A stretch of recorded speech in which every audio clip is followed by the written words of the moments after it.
Hope the internet survives this, right? Let me get. Oh, let me organize the sound clips too. Okay. Riblets, kudos, Fudio games.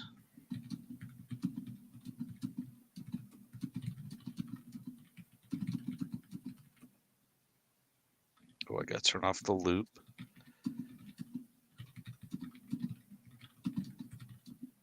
Fudio, Be Kind Rewind.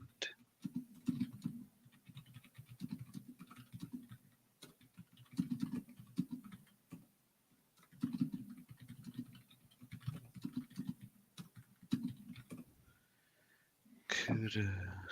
Okay. There we go. And then Dice of Destiny. Okay. Good. Hey, we all square? You go. Yeah, let's do it. Okay.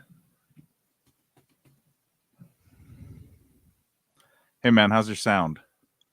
Yeah, my sound's good. I think the Colorado studio is up and running. Good, good. So, how are you liking it in Colorado so far? Having fun? Yeah, man, it's been really fun. But honestly, like the weirdest thing I noticed, the candy out here is like so good. Seriously, the candy? Yeah, I mean, I don't even know how to explain it. I found these gummy candies in these like I don't know, like seasoning stores or something by my hotel, and they're so good. I can't stop eating these gummies. Wait, I'm sorry. Did you say a seasoning store? Yeah, man, like there's tons of them here, but it's not really my thing. There's a lot of herbs and stuff. They're got these crazy displays. It smells really weird in them. They're honestly, it's all way too expensive for me. I don't even know like what I would cook with any of these seasonings. Yeah, I've just been sticking with the candy for now. Just like these cute little package of gummy bears. I love them. Anyways, you ready to record? Uh, yeah, I'm good now. Okay, hold on one sec. I just got to grab my Doritos real quick. You've just toked into the 3-Bit Gamer Show. Welcome to the 3-Bit Gamer Show. I'm JD. This is Peterson. And I'm Tally. And bro, for real though, these gummies are. Dude, I have never felt like happier or hungrier. Like, have you ever eaten candy and felt really good afterwards? Because usually you kind of feel crappy. Like the gummies out here, I eat them and I just feel good. I don't even know how until to I'm explain like, it. oh, that's too good. And I just go lay down and go to sleep for like 12 hours. It's the best candy I think I've ever had. I've never had candy make me tired before. This is nuts.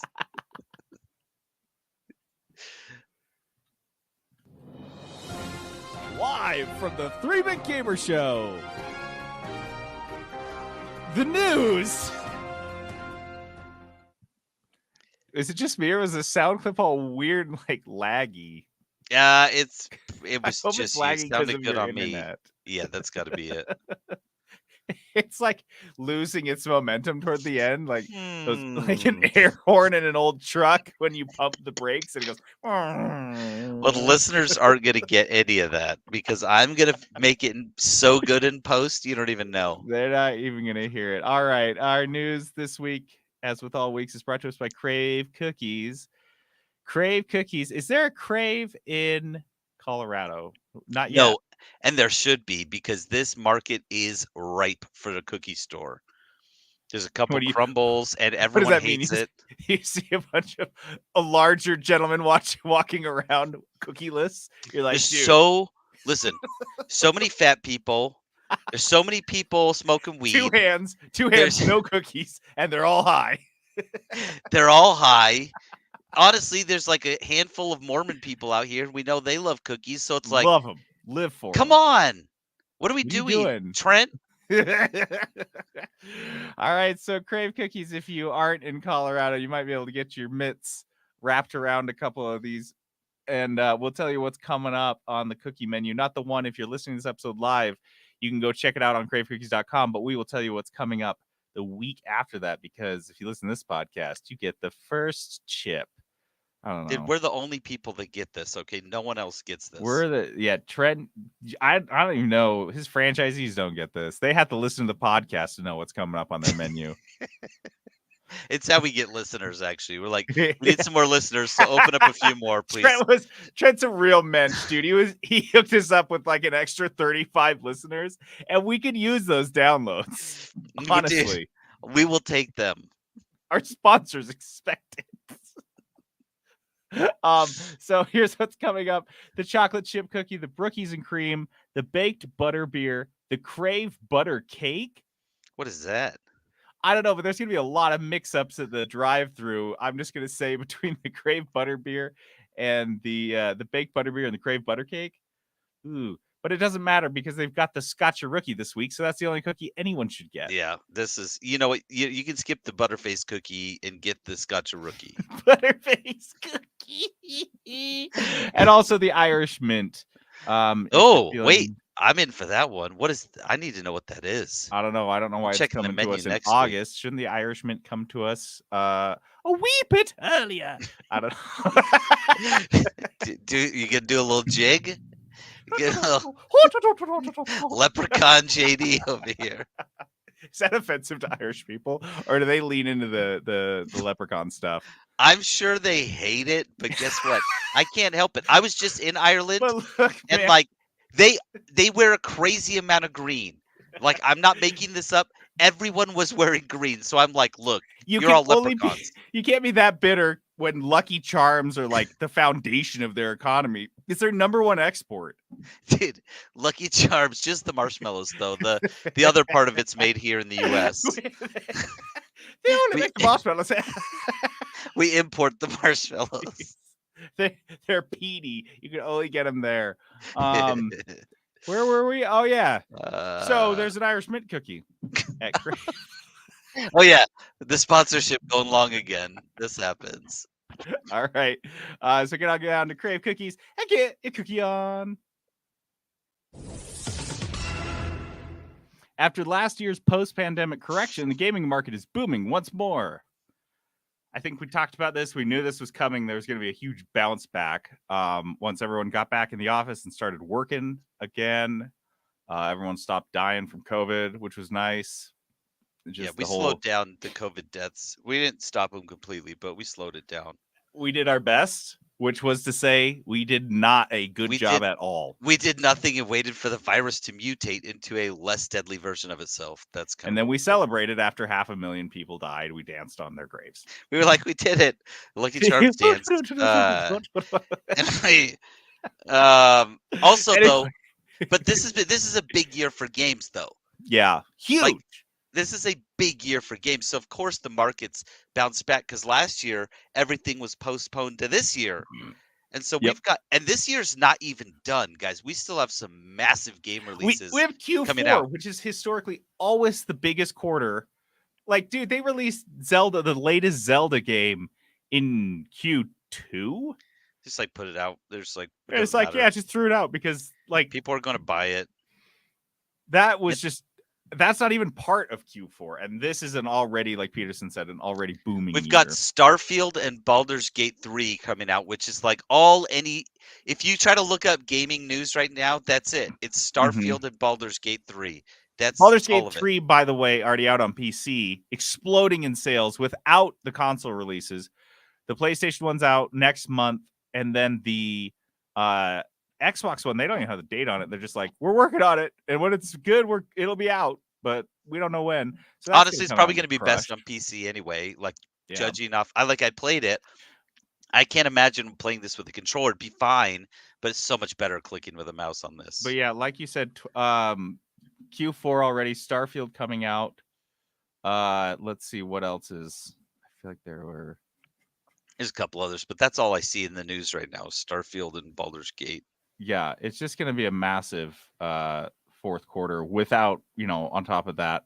So it was the projection is that the gaming industry is going to rake in a cool $187 billion in projected revenue this year. After record layoffs too. So this is just more with less, baby. Capitalism working as intended. Soon it'll all just be machines, and the rich people are going to keep all their money forever. AI is going to make all of our games from now on. They're not going to be great, but hey, it's They cheap. will have so many microtransactions though, which will be cool because that's what the algorithms told us gamers liked. Because it's what they talk about most on the forums. So that's what we interpreted that data as. We're trying to get AI to listen to our podcast. So far, they've honestly spurned it pretty well. Well, we They're ruined not that big one fans. AI model once they listened to all our episodes. So Yeah, I don't know. Global player numbers are expected to reach $3.38 billion or 3.38 billion global players. Is that half of the Earth? Right? How many Something like billions of that. people? Isn't it like 7 billion or 8? I don't know. The pandemic didn't do it. How many? Yeah, no, the pandemic Honestly, did nothing. the COVID, it was pretty bad, but like I it feel like didn't we do just its fucked job. straight through it too. It's not like people are like, let's stop having kids for a We couple had years. more kids. They locked us up, and we were just Yep. like, And okay, they're like, what else are if we this gonna is what you're do? gonna do. Netflix and chill all the way to the bank. 7.888 billion. I googled how many people. Yeah, They figured it out. Google knew what I wanted. AI. The So AI yeah, is listening. They knew. half of the Earth plays video games. So take Well done. that, 90s politicians. Suck on my nuts. You lost, and you were wrong. Cloud gaming and VR are growing but remain niche markets. The most popular genre for the console segment is, what would you say? What would you guess if you haven't read this already? I would guess FIFA. Popular genre. So you would say Yes. sports? Yeah. It is adventure, which accounts for 17% of console revenue in 2023. What That the gave heck? me faith because adventure is usually associated with single player games, right? Yeah. I thought that was very cool. I was very interesting. excited about that. So if you're going to make a single player game, what else are you going to make? You're going to make an adventure game. And the console segment will be 2023's biggest revenue growth driver with an impressive 74% year-on-year growth. So I put those two together, and I got to say, we got some adventure games coming. I think the single-player revolution, which has, I think, already kicked off, probably in the mid-2010s. I'd say kicked off around 2015. Because the early 2000s to the early 2010s was like all about multiplayer, right? That's when it really took off. They Call were of like Duty, figuring Gears it of War, out, and they were like, "This is yep, great." League of Right. Legends, all that shit, super hardcore. And they're like, that's when they started proclaiming the death of single player games. And then you get 2015, 2016, and things just started. They just started pumping out just really solid games, but I feel like they weren't over yet because it was still like proving that only big studios were doing it. But yeah, where we are now, I think we're really reaping the benefits of that work. And you look at the numbers here and they prove that out. So I'm really pumped about this because Yeah. we play Dude. multiplayer games all the time, but like I think you can't sacrifice one for the other. Right. Right. And I think maybe they're correcting a little bit. Every now and then you have an anomaly like battle royales come out and it like spikes those multiplayer Yeah. back up. Mm-hmm. But I think we're gonna level out again because we've talked about this a bunch of times. But you see games like Zelda come out and just make $1 bazillion. Elden Ring came out and made $1 bazillion. Right? Yeah. They all just Harry Potter, Hogwarts Legacy came out, made $1 bazillion. Hogwarts Legacy, yes. And so like these games keep coming out and making so much money Yeah. that it's like, oh man, this is maybe we need to go back and the companies just follow the trends and follow the dollars, and so yeah, it's gonna level out again now that battle royales. I mean, it's there, but it's not like No, everything anymore. Yeah, the next thing will come out, but it's not out yet. Nope, we haven't found it yet.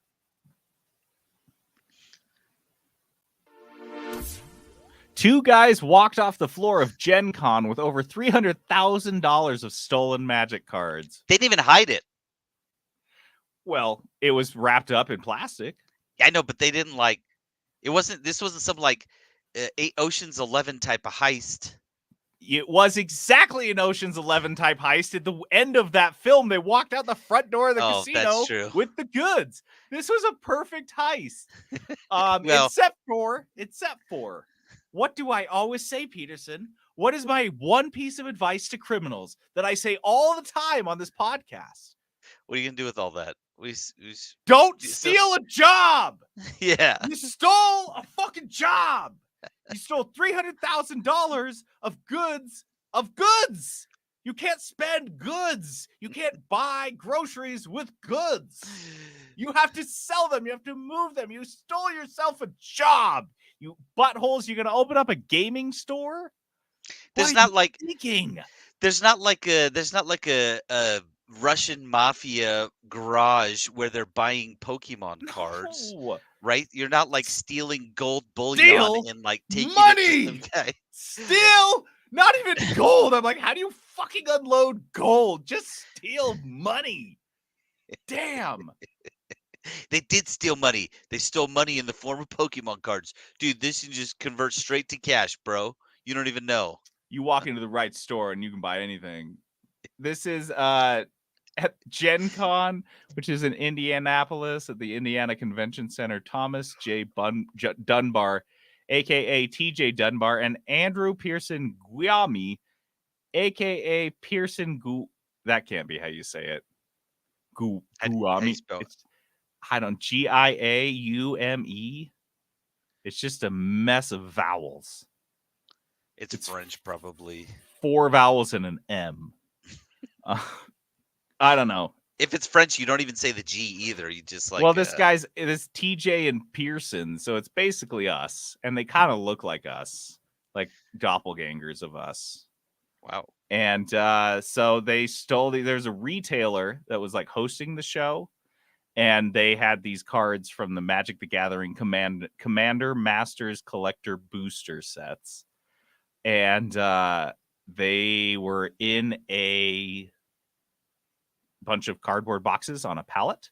These guys walked into the back, got a pallet jack, put these on the pallet jack, unloaded them, put them on a cart, put them in their car, and drove away with $300,000 of goods that they had to then sell. I mean, in their defense, they're booster packs, so they can go through and open them all and sell them all. There was on the order of a couple thousand boosters of these that they got. The retailer was obviously expected to sell these at the show. They already know their names. They got them on camera. This seems to me like a crime of opportunity, or maybe not totally well thought out because they just walked out, like you said, out the front door. I mean, I've seen the video. I've seen like images from the video of it. So, I mean, it wasn't super well thought out. This is not Ocean's 11 type of situation. Here's the thing: if you stole $300,000 in cash of money, and I'm not saying it's easy, which is kind of the point. That's the point, guys. You're like, oh, this is so easy. How was I able to steal this? Because what are you gonna fucking do with it now? You fucking idiots. Because if you'd stolen 6 figures in cash, you have a much better chance of running away, fleeing the country, making it, or staying in the country and just staying incognito because you're sitting on a shitload of cash. Honestly, these guys would have been better off just like ripping open the plastic and just grabbing a couple boxes. Yes. Like they would have gotten away with that. Yeah. And the retailer probably would have been like, whatever. Like, which is great because then you can, yeah, exactly. Because for these nerds, these guys, if you read the article, had exhibited at Gen Con in the past. These guys were not just like 2 random criminals off the street. They were like involved with the show. Like people knew them. There were pictures of them like presenting their game. They had a game there that they presented, which is to say to me that they would probably appreciate just sitting there in their basements, opening like you said, just a couple cardboard boxes of these, maybe sell a handful of online, make a couple grand and be done with it. That's what no one would think anything of that. They got so fucking greedy. They got into grand larceny territory. Like, and they grabbed a pallet jack. It was dumb. Guys, if you have to grab a pallet jack, you have stolen yourself a job. You started. Your thievery started with you doing a job. You're doing manual labor. Fucking TJ Pearson, when you guys finally come, I'm sure they're talking to their lawyers right now, like how can we turn ourselves in? Honestly, if they haven't opened all these, which they probably haven't, because it would take them a year to do so. They just like immediately started just like shredding packs open. Yeah. I mean, these guys definitely don't seem like criminals. Certainly like they would have a rap sheet of any kind. So my bet, we hear that their lawyers reached out to the cops, got him a plea deal to return literally all of the merch, and they go to prison for 2 years. If that. Idiots! Steal cash, not a job!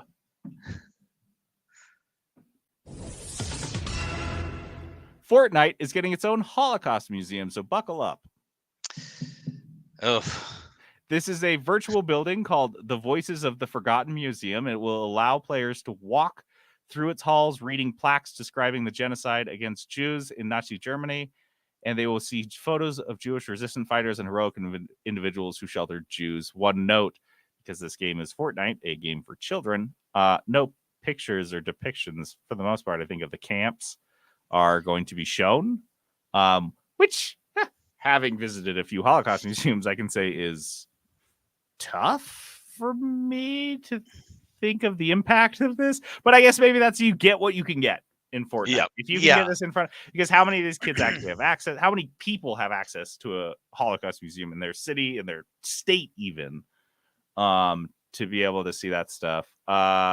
Epic was not involved in the museum's creations, but the works created in Fortnite have to adhere to the game's age rating. There is no emoting in the museum. They learned their lesson from some other memorial they set up where everyone kept dabbing. I think it was Martin Luther King. They kept dabbing in the Martin Luther King memorial. I don't know who didn't think about that. Yeah, that was a mistake. That's on Epic. That's not even on the dabbers.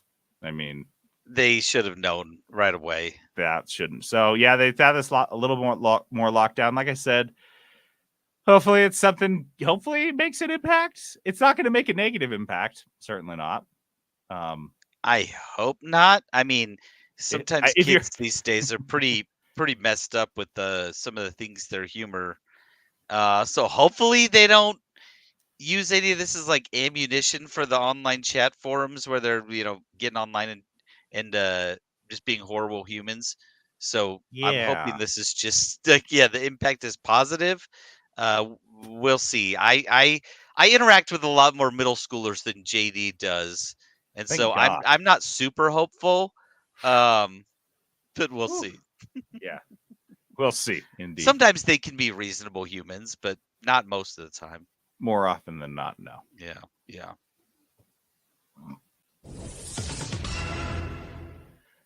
Twitch streamer Kai Cenat has blamed the riot he caused in New York on his fans and says Jesus will get him out of jail. I feel like I'm taking crazy pills on this one because I read the art. Well, okay, so the articles on this kind of just like he released an apology video. It's like a 10-minute apology video. He hasn't been streaming lately, from what I understand, because he's been too busy with jail. But he released a 10-minute apology video where he kind of talked about how people needed to step up, and he was really disappointed in fans. I didn't watch the whole thing because I can't stand how he talks. He says the word bro. I counted, JD. I started over and counted. He says the word bro 41 times. Oh. In this 10-minute video. 41 times. That is like more. Well, because it would come in waves. He'd do the. There'd be sections where you could tell he was like prepared for, and when he moved off of that a little bit, when he would like getting real with the people, he would say "bro" so many times, and I was like, because I'd sit there for a minute, no bros, and then he'd be like, "Bro, bro, bro, bro, bro, bro, bro." It was. So you can tell me, did he like directly apologize? Did he take accountability for this? Because what I saw, the sections I could stand to watch, I didn't seem to. No, he had said he said like he doesn't condone this, and like he was saying like this was like I don't condone this behavior. This is not what I'm all about. Like you guys need to be better than this and that sort of thing. I guess to check myself, his lawyer almost certainly told him not to apologize. Right, and which implies guilt because this is an active ongoing investigation. And he had said like he did say like I didn't think this is what was going to happen. He wasn't prepared for this type of reception is what he said. He wasn't really like thinking this is what would happen, and he did like acknowledge like the influence that he's suddenly realizing that he has. Yeah. It's finally rubber met the road on this one, and he's like, "Oh my god, this is haunting." This is wild. I mean, he's 21. Yeah. Like this is a lot I was of such a piece of shit when I power was 21, for a dude. 21-year-old. You give me this amount of power as a 21-year-old? No. I am a fucking piece of shit with it, for sure. So I watched the YouTube video, and honestly, I was like, as far as an apology video goes, it was okay. It wasn't an apology. It was It more was of way him. better than Travis Scott. Yeah, it was him condoning the behavior. Like, dude, this is not what I was expecting. I showed up and people were like, he said I was watching videos of people jumping on cars and stuff. Like, and so he was Yeah, we like, were. he was a little bit, I think he seemed in the video, it seemed like he was a little bit blown away by the whole thing. Yeah. But and then he ends it by like saying a prayer, For followers. which is pretty funny. I mean, so listen, like as a person who goes to a church, that is, I'd say, pretty formal in terms of like praying and stuff. His prayer, he's like doing a lot of like, you know what I mean? Like, you feeling me He just during the spits prayer? it out, dude. Freestyle prayer. It's awesome. Yeah, I was like, okay. And then I didn't know when he started, and then I was like, oh, he's ended. Like, he's starting, and he's ending. It was like very like just goes right into it. Well, because I'll tell you why. He explains why his prayers can kind of stop and begin in the middle of his thoughts and sentences. He says, quote, "I'm a firm believer in Jesus Christ and God, so I know he's got my back through this whole thing, and I'm praying for anybody that's been affected by what went on." They've got his back the whole time, dude. Jesus has just got his back. So what I'll say is, I think his message was overall pretty positive on there. He acknowledges that he's got a lot of legal stuff coming up now. And so he's going to say, he even said, I'm not going to be streaming a lot because I'm going to be dealing with jail and courts and lawyers and stuff. And so that was good. However, it kept feeling like he was about to be like, and you know what? All of this damage I caused, like inadvertently, and like it felt like he was going to do something to rectify that for a second. A couple times, and it was no, like didn't even touch on that. I don't know how expensive this is gonna be. He wasn't like, you know what, I'm so sorry. Like, yeah, I'd like to donate to whatever. He didn't do any of that. And then the comments. So you had mentioned the comments in the YouTube video, JD. Weird. That's what kind of blew my mind. It was Jonestown, right? It was like a religious video comment section. Yes. People, exactly like that. There like the videos, like the conference videos. Dude, one lady was like, I don't even watch YouTube, and this came across my Facebook feed because she was obviously an old lady, and she's like, and I just started following Kai, and I just love you so much, and I love your message, and thanks for being so positive. And it was like, it was all this like, oh my gosh, and every single comment was like almost a response you'd see to like a religious sermon posting video. Yeah, it was. I feel like some people are just looking for someone to worship. That's kind of how it feels. Yeah, they're just kind of looking for a figurehead because they're like, I need somebody. I like my love into from afar. Yeah, of course, from afar. And then if I get close to him, I'm actually going to accidentally murder him. And I'm going to explode in love, or whatever that's called. And I'm just going to pull his fingernails off. Adulation. I am going to explode in adulation and steal a finger. So, guys, and that. Best luck, buddy. I'm sorry. I'm really glad I didn't have anything like this happen to me at 21. Honestly, your 20s are going to be wild. Like, I can't even you imagine. got it out of the way. You got the dumbest fucking thing you've done in your life out of the way. Hopefully. I think he's learned. I think he's learned. Because he was like, next time I do something, I'm going to get all the right people involved. He's not just going to make some random announcement giveaway. You can't do that. No, you can't do that. So, good luck, best buddy. Of luck. Get ready to interview for your next job in Roblox. Dude. Forget Teams. The next thing, when they're like, hey, so we don't actually have Zoom. We're using Roblox. You're like, oh, fuck it. You use Roblox? Okay, so I didn't have time to update my Roblox avatar, so I do have a wolf face. And he's So wearing a tutu. I am very sorry. That is my informal tutu wolf. My little brother got on my account, traded off a bunch of my cosmetics, and so I don't have anything like He formal. spilled Roblox coffee on my suit, or I don't know how things work. Dude, so Roblox, the company, though, is doing like job interviews in game. They've got like this whole section where you can go and like do an interview and listen to a Roblox podcast or something. I don't know. I was Yep. like, this is Roblox Career Center. I don't like that. Like, So- how is that better than just a phone call or a Zoom call? It seems harder. So this is what I was kind of like on.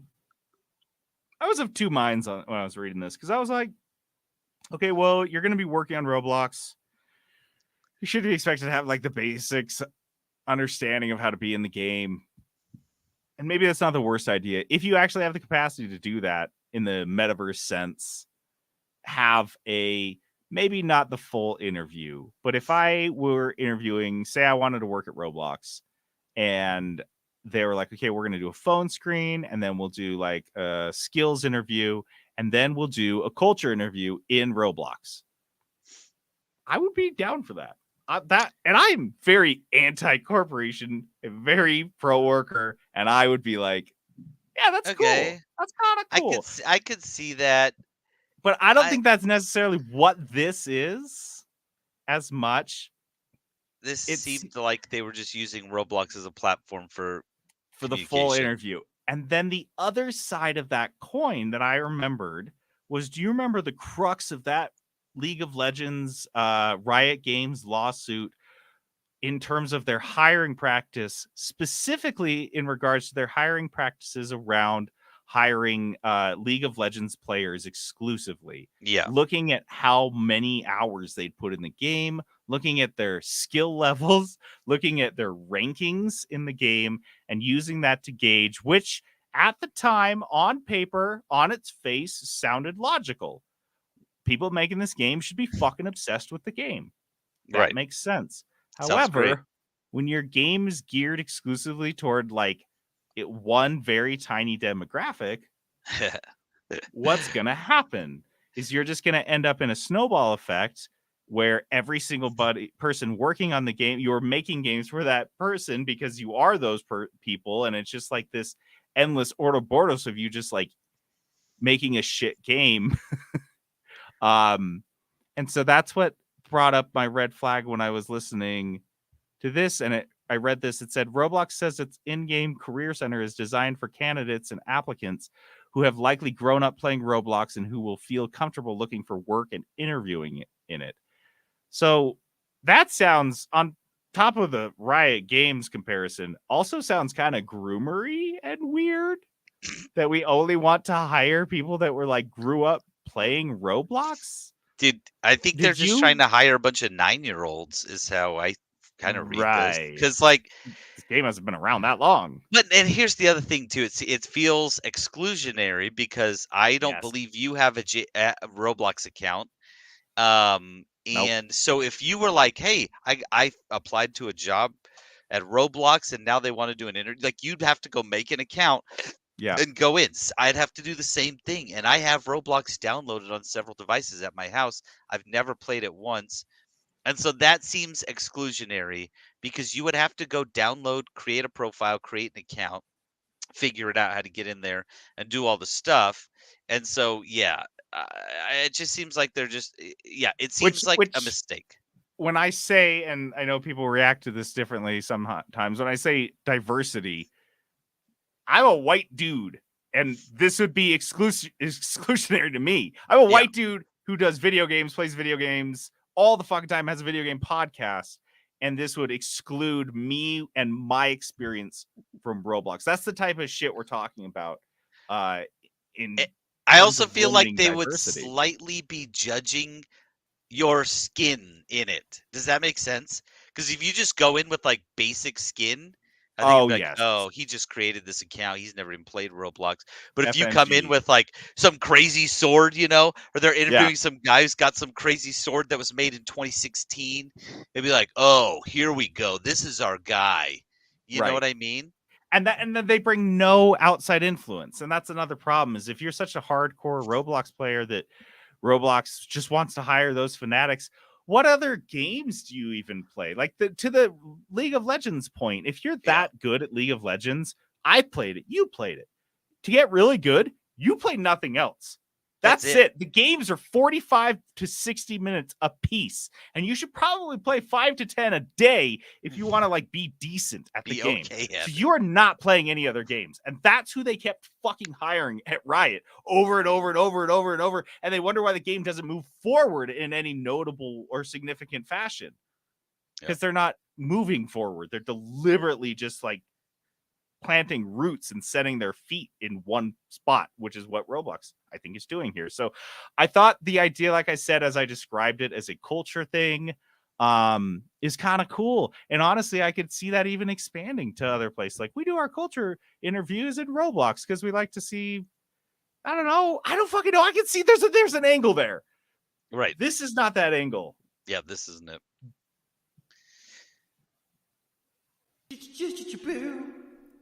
Overwatch 2 Steam reviews are in, and it is brutal. I went through and I did you a favor. I did all of our listeners a favor. I went through and just like collected so many of these. But they released Overwatch 2 on Steam. It was always on Battle.net, which is Blizzard Activision's proprietary launcher platform. They really tried hard to make it a thing. They brought on Call of Duty, Destiny, some other games. It never caught on. No one wanted to use it, so they just threw in the towel, said, fuck it. It's a free game anyway, so we're not losing that much revenue if we put it on Steam. They put it on Steam for free. And you see how many negative reviews? 109,000 reviews, and it is overwhelmingly negative. Yep. I don't know exactly the breakdown of overwhelmingly. I think it's 85%, though. Yeah, something like that. 85% negative reviews. They just ripped it apart. But it wasn't necessarily like a lot of people giving fair, valid criticisms. Right. Oh, it never is. It was a dunk contest. Mm-hmm. It was a Steam review dunk contest. So I'm going to start reading some of these. Yes, please do. Cheap Paladins ripoff. Do they even have Paladins still? Did that game get canceled after like a month? Yeah, didn't that game like come and go real fast? Canceled, I think. They're calling it like, a cheap ripoff of that. Okay, they got canceled 5 years ago.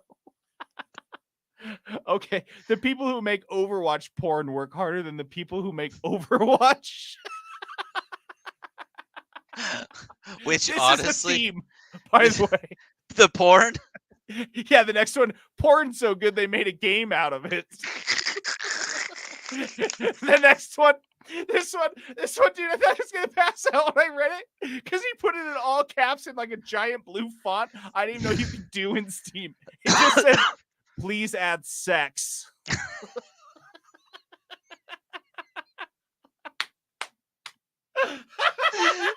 Dude, it has become. Respect to the not safe for work artists that keep this game alive to this day. Oh my god.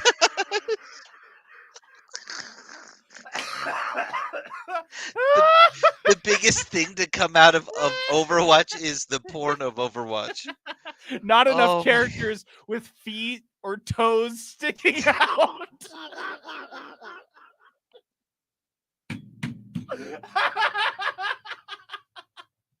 Feet or toes. Oh my god. These fucking This one says Widowmaker armpit. Oh shit, this isn't the search bar.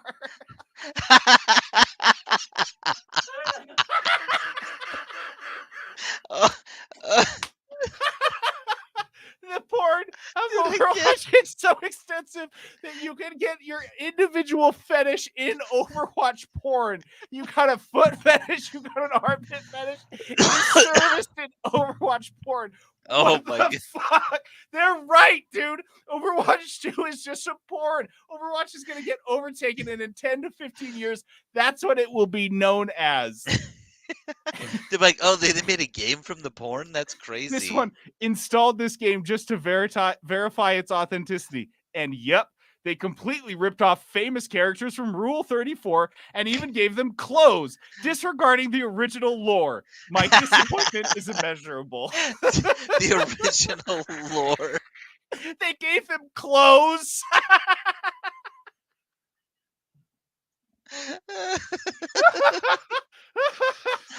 Oh my gosh. Gamers are the worst types of people, but sometimes they channel that into brilliance. I don't know, dude. You could put not enough characters with feet or toes sticking out on my fucking headstone. Just that under my name, because that is the funniest shit I've ever read. I had to go in and figure out how to give an award with my Steam points, of which I have hundreds of thousands. And I was like, don't do anything with big reward for this thing. It's so fucking funny. One person wrote, they should make a sequel that includes the whole PvE experience we were promised with skill trees and call it Overwatch 2. Dude. Okay, on a more serious note, have you read about the Overwatch, the PvE stuff? No, this is all. Here's the only Overwatch content I care about now. Overwatch dunk contest. Oh my gosh! What's the update about? Who even care? Did anyone ever play it? So they released it, and it's $15, and you get the PvE missions. There's 4 missions. They all take about 20 minutes to do. Okay. So you can do the whole thing in about less than 2 hours. That's a good. A good update. Isn't this cost money? $15, and you do get like enough of the currency or whatever to get the battle pass, and you get a new character. So I guess if you were going to buy battle pass, just buy this. The review is like, it's pretty fun, but it's not really, there's not any replayability. You just do it. And they say if you're into Overwatch, then go ahead and buy it, because it does have great like story stuff and that sort of thing. But as far as like the game of it is like, like, isn't that? Dude, I spent that's exactly $10 on Coromon, and I put 42 hours in it so far. Yeah. What is this? This is hot garbage. If this was like an indie game that we bought and we reviewed, we'd be like, yeah, it's not worth 2 hours for 15 minutes or for $15 is ridiculous. Dude, I've bought so many games for $15 that I've put dozens of hours in. And we anyway, name so it's this episode Widowmaker Armpit. Yes, we can. Absolutely. That's amazing. Thank Writing that you. down right now. Dude, those are incredible, though. Just wait. This is a great way to go into our next little bit. I'm so happy.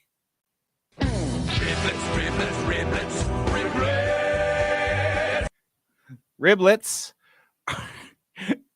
This one comes courtesy of Jenna. She was so excited about me doing this one. You know that scene in Rocky when he's just beating the shit out of the side of beef? Yes. What do you think happened to that? What do you think they did with that side of beef after a professional boxer laid into it until his knuckles were bloody? Oh. Riblets. I didn't even think about that's how they make riblets. They use them for boxing practice. Yeah, dude, they bring in boxers, Rocky style. They beat the shit out of them. It's a twofer because then they get their riblets. The boxers pay for this. Yeah, this is training. Like this is training. You can. Yeah. It's cold training, so you can go an extra longer. You're not sweating as hard. Like, yeah, it's legit. That's how you get riblets. Also, riblets are little nuggets of news that don't deserve as much time as the other pieces. So to start us off, we've got the Take-Two CEOs, despite taking massive bonuses, the company lost $206 million last quarter. Didn't they give out like? It's about the size of their bonuses. Yeah, that's like about how big they were. Couple $100 million in bonuses. So the losses were exclusively their bonuses, basically. They should not have paid bonuses. No, dude. Saying. you would like to break the contracts of the executives who run this company so well, dude. This is kind of the reason I moved this out of the regular news into kudos, because it is really a non-news story. These guys could have lost $1 billion last quarter, and they don't care because you know what they keep saying? Yeah, well, GTA 6 is It's in the GTA contract. 6 is coming out next year, so You owe me this money because I work here. yeah, exactly. All they do is sit on their laurels and wait for GTA 6 to come out. Yep, that's it. It comes out, makes them some money. GTA 6 comes out, and that's it. They're just sitting back. I could do They're that. watch a cool $5 billion roll in the course of a year, and they'll be like, "Look, we're geniuses. We deserve those bonuses that were the sum total of our quarterly losses for 1 year." That's fucking bonkers. Yeah. Also, science has confirmed that video games will not make your heart explode. I don't believe Good it. news. This is good. I'm choosing to not believe that because what I have heard since 1987 is that video games will destroy every aspect of you. The radio waves coming through your eyes, they go straight through your eye stems into your brain, right down your spine, into your heart, and then boom, dead. Doesn't sound right. Never saw it coming. This is from the Journal of American College of Cardiology. Bunch of words, tons of words I did not understand. I mean, they have like a summary, and I'm like, yeah, can you summarize that for me? But the long story short, I'll read this. Although anecdotal cases of electronic gaming associated life-threatening arrhythmias have been reported, in this latest single-center study to date, we show that these are extremely rare occurrences. While electronic gaming can have adverse health consequences, the threat of electronic gaming triggered sudden death should not be used to try to curb time spent gaming. Take that, Mom! You can't stop me! My heart won't explode! I can play all I want! Is this like a problem? For real though, being serious. Is this the like author a thing? of this study was his mom told him this shit all the time. He did this whole thing. He went and got a PhD to be like, "Look, Mom, he was so pissed about his mom saying this. Scientifically, we did a full $250,000 in education. This was approved by the APA. Okay. This thing was full study, peer-reviewed study. Okay, Mom, you can't say. And she's just like, what? Doesn't sound right to me. And the next study is coming on bedtimes because 10:30 is not that late. I'm telling you, Mom. She's like, you're 65 now. It's fine. Also, to combat lagging sales, PlayStation 5 is given out a $50 price. It's gotten a $50 price cut at Target, Best Buy, and Amazon. So PlayStation 5s are now $450. Hey, so $50 is not anything to balk at. And then you add inflation, you guys kind of saved like $70 if you didn't buy the PlayStation 5 at launch and buy it now. So you're basically a genius investor if you buy a PlayStation 5 right now. You're making money. You're losing money listening to this podcast right now. Go to Target and buy a PlayStation 5. I feel like, did they pay you to say that? My agent worked out a exclusive sponsorship that's not tied to the Peterson Production Zone podcast. So I'm doing ad reads inside the podcast. You are losing money if you don't go buy this thing right now. This is a smart investment. Don't be stupid. Also, Roblox shares plunged by 21% because a lot of daily users dropped off. This seems also like a nothing story. Basically, that Roblox said they were going to be huge. They expected Roblox customers spent 14 billion hours on the platform. 3 months ending in June 30th, but below the 14.4 billion. So they got 14. They were supposed to get 14.4. And people just started selling those stocks. 21% sell off. That's so crazy. Doesn't super matter because the shares are still up 33% on the year. So that 21% drop is like nothing. It's just a little quick reaction to this. I think the long story short is that Roblox investors are starting to understand, which I guess they're brain dead more on zombies, but they're starting to understand that infinite growth is impossible. Maybe. I don't think any investor realizes that. So yeah, basically Roblox is kind of evening off. I think they've reached a saturation point probably last year or before. And we're just seeing the tailings of that. We'll see if they can pivot because literally the company's named Roblox. So it's going to be a tough one to pivot out of.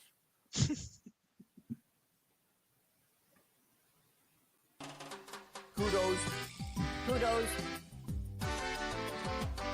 Kudos. Kudos. Kudos is our positivity segment, giving shout outs to things that are good. What you got, Peterson? All right. This is not necessarily a kudos to the best thing in the world, but I did a donut taste test out here in Denver because here's what spurned it. When I was a kid growing up, I'd spend the night at my buddy Mike's house every Friday night. Every Saturday morning, his mom would go get a dozen donuts from Winchell's. So were you really friends with Mike, or were you just in it for the donuts? Because it was like a little bit of both, but yeah, no, it was great. Mom yeah, is awesome. Sometimes me and Mike would go with, and so we would get like first dibs on the Winchell's donuts. So it's great. So we were always eating Winchell's, right, in Vegas. I moved to Utah. I moved to Washington, right? No Winchell's. I come out here to Denver. I drive past a Winchell's every day. And so I'm like, okay, I'm going to go check out There are 170 of these. Why is there not one in fat-ass Salt Lake City or, I'm sorry, fat-ass Provo? Well, here's what I'll say. Is Winchell's the best donut? No. But what I did is I was like, okay, I keep driving past a Dunkin' Donuts and a Winchell's. So what I'm going to do is I'm going to go buy 6 donuts from each, just because I thought it'd be fun. The same donuts. And then I did a blind taste test with my brother and his family, just for funsies. And Winchell's won on every single donut over Dunkin', which Dunkin's huge, right? Yeah. Hands down. Like, it was not even close. Every time we'd eat, we'd be like, oh, yeah, this. And I would like switch up the order. They didn't know what I was giving them.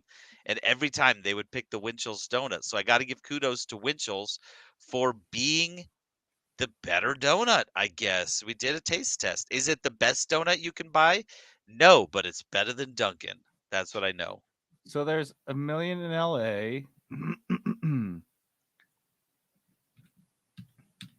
There's a few in Vegas still. It seemed like there were a bunch here in Colorado. Yeah, there's a bunch in Colorado. Why aren't there any? I don't know. I thought they were gone. When I saw one, I was like, oh my gosh, Winchell's? Yeah, the closest one to us is in Longmont, Colorado. Yeah. That's cool. But anyways, so kudos for beating out Dunkin' in our family taste test. But honestly, they were significantly better than Dunkin'. Not even close. I think Dunkin's gotten shitty lately. I think that's what I've seen. It feels like that because when I was in South Carolina, that would have been about 7 years ago. People were like, oh, yeah, Dunkin', and it was like between Dunkin' and Krispy Kreme, right? It was back and forth all the time. People bring in Dunkin' Donuts, and I'm like, these are great. The ones I had were so garbage, JD. They were the worst donuts. They were they weren't even good to eat. It was just like I wouldn't eat it. If you gave me that whole donut, I'd be like, I'm not going to finish it. They weren't good. So Winchell's wins. Yeah, these look like dope donuts. They're super solid. I'm going to definitely get one of these if I'm in the neighborhood. Yeah, they were good. So anyways, Dunkin' or Winchell's, you get my kudos this week. What do you got? Dunkin', you can burn in hell. Shitty donuts. I went this is random because I like sushi. I will eat sushi. I very rarely suggest sushi. Maybe once a year I feel like sushi. And when I do, you should see Jenna's face. It's like Christmas morning when she's like, what do you want to do for dinner? And I'm like, sushi? She's like, what? Sushi? Does she love it? Oh, she loves it. Jenna loves sushi. Oh, nice. So, not to say we only eat it once a year, because when Jenna suggests it, I'm like, yeah, I'm down. So I got a Yelp email newsletter. It was like the best sushi restaurants in Utah or in Salt Lake. And I like going through these things. So I go through and I was kind of finding a place that Jenna might like. And I find this one, great reviews. It's in Murray. And I was like, yeah, let's go this one next time you want to feel like sushi. So she called in the sushi card tonight. She pulled the card. And I didn't even feel like it, but I was like, whatever. By the time we got home with this in the car, I was like, fuck, because I could smell it. And I was like, oh, hell yeah, I want this so bad. It's called Keiyaki Sushi, Keyyaki. It is located, if you're familiar with Murray, it's located on that frontage road right above 45th. So it's like, I thought it was on 45th South. The address is 45th South. And yet, if you drive up 45th South, you will not find it. I can find it. Thank God for GPS nav, because yeah, I was going off of like just glancing it and the address, and I was like, yeah, I'll go find it. No, wouldn't have found it. It's tucked away in the middle of buck end of nowhere, but great, just great. I mean, they served up a cute little box, so it's not in like the standard, you always getting these crappy like styrofoam boxes and stuff. This is a cute little cardboard box they had it in, and it had been like slightly bumped. And you could see on the top of the box a perfect line of like Tobigo for each roll was like 3 little Tobigos. So that's how like machine like their setup was. They did such an amazing job with these rolls. And we got this one called the Volcano. And all I know that was on it, it's called a shrimp reduction with sesame seeds. That's what they called it. What? Peterson, this little goopy pile was like, I don't know how to describe it. It was like one of the most amazing things I put in my mouth. Just the flavor. It was a flavor bomb. Yeah, if it's a shrimp reduction, that means it's going to be like packed with flavor, right? Yeah. And so like what happened is there was a ton of it on top of the roll, but so much that you had to eat like a little bit by itself if you wanted to eat it all when you're cleaning up the plate. And I was like, this looks like super rich and maybe it'll be too much. And I popped it in my mouth and I was like, I would eat this on bread. It was just, I don't know. It was phenomenal. So the rolls were really well done. They were so pretty. Like a little flower. They put a little flower in the box, which I think's cute when they do that. Yeah, if you guys are looking for, I think they're kind of new. Did you see they have pizza? Or pizza things? Yeah, read it. I don't know. What did you think about it? We were not sure about that shit. I would try it. I can't figure this out because it sounds like sushi. On that. It was like fried rice, crab salad, tuna, avocado, sesame seeds. You're like, this is great, right? And your choice of Takis or hot Cheeto dust on top. Yeah, they do have rolls that are rolled in hot Cheeto dust. I would try that though. We were super out. It does look good. It does look good. But yeah, you eat sushi. I don't like anything wacky on my sushi. Oh, okay. I want like good sushi. So hot Cheeto dust, I would probably not order. Yeah, but no, that's not our thing. But I would try regular Cheeto dust just to be crazy. But I want to put Cheeto dust on all sorts of stuff. I'll tell you. Let me tell you the rolls we got. If you want to look at them, we got the Volcano. I'm looking at that one. Yeah, that one was super good. And then we got the Sex on the Beach. And yeah, and I think the Dragon Roll. So solid. Yeah, they were good. Check it out. It looks good. It looks solid. Keiyaki Sushi, Keyyaki. If I'm giving sushi a kudos, you should listen up.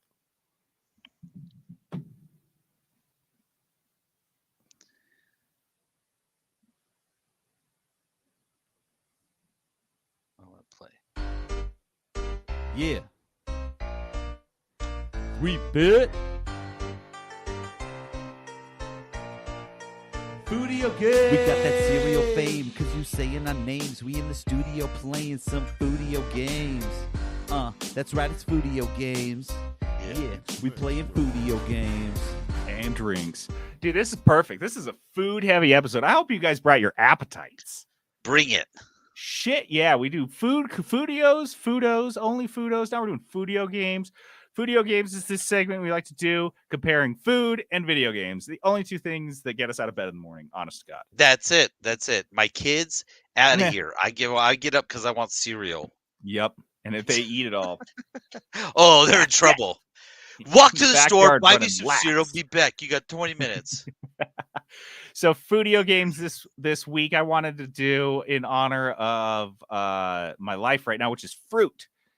we're coming into fruit season? canning season. Yeah. Jenna is way into making jams. Oh, you're excited about this. She uses my mom's legacy recipe, dude, and it just makes me cry a little bit every time I eat it. So I love these jams. It's like, why is it salty? And it's like, that's just your tears, JD. That just comes with the jam. Yeah. We went to, there's this really cool thing. I should have given these guys kudos. So a late kudos goes to this really cool organization here in Salt Lake City called Green Urban Lunchbox. Green Urban Lunchbox. And basically there's an old person out there and they have a fruit tree that's like old as shit and they can't go pick that fruit. Well, what's it going to do? It's just going to fall in their yard and just make everything all shitty because fruit trees are dirty. Yeah, they make a huge mess. So you volunteer, you can go to this site right now and you can just click to volunteer and you could just go pick their fruit on certain days with one of the volunteers or one of the organization's employees.